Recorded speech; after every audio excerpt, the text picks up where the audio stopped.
Let's look at Forest now. Our opponents on Saturday had a great start to the season, similar to us, but they were winning every game. They were top after sort of 8, 9, 10 games. Struggled a little bit since then. Have you seen much of Forest this season? What do you make of them? Not really. I mean, you look at them and you think again, when you talk about a new manager, which way it goes for, and it worked for them. Everyone knows what Stuart Pearce is about when it's associated with Nottingham Forest, and they just came straight out the blocks. But then you always get that sort of turning point if it's injuries or people's intensity levels just drop because they probably just put so much into those early games into the season. And we all know what sort of strength in depth that they have. And yes, they probably say they're missing a couple of key players, mainly being Andy Reid, and he's proved vital for them. So it's not going to be an easy game going there, and it's just looking back at what they've been doing over the past. I mean, we use that as a positive for us. We just saw their last 5 games up on the screen there.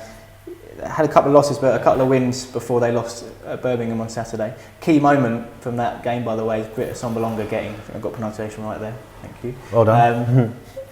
Red card, last minute, handball on line. Michael Morrison's he's doing his bit for the club. We'll see that a bit later on. But he's a massive loss for them, isn't it? The amount of goals he scored. It's a big loss. He's come in from Peterborough in the summer, and he's done a cracking job. And he seems to, every time you watch the Football League show, there's a goal from him. So he'll be a big loss, as will Andy Reid, I think, who's a class player, absolute class player.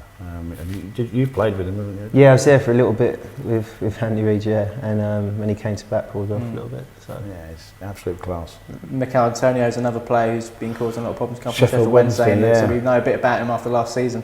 But he's be another threat we need to keep an eye on, won't he? Yeah, I mean, he's down the right hand side, isn't it, Antonio? So that'll be at Morgan Fox. Will get a testing afternoon there. I think he'll be up against it there. But you can see some of his goals. He's a big lad as well, Antonio. He's, as most players at Sheffield Wednesday are, they're fairly massive. But it'll be a tough game. But both teams similar positions in the league. We're in 10th, they're in 9th, at same points, 28 points. So it's anyone's games. It's there, and we do raise our game a bit against some of the bigger sides. And you would argue that Forest are one of the bigger sides on their day. They can play some of the best football though. We've seen that in the last couple of seasons. A question for both of you. I mean, going into Saturday, bearing in mind we're not finishing enough chances, or we haven't been recently.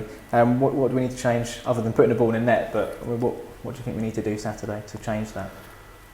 I'd say early. I think when we're thinking where we are, we're going to Nottingham Forest, and the City Ground's a great stadium to go and play at. And we know that with the rut that they're in, if we can just keep going back to old school, you keep that crowd quiet for the first 15, 20 minutes, you give yourself an opportunity to get something from the game. I think the longer that you leave it, you always know that you can go and get them chances. And what you don't want to do is go there and be sort of on that back foot early doors and get them into the game and get them into their momentum and their rhythm. So it's important for us that we go by taking the positives from Saturday, but go in there and knowing that it's not going to be an easy game like any game in the league, but knowing you're up against good players with quality, and it's just about making sure that we're switched on mentally as well.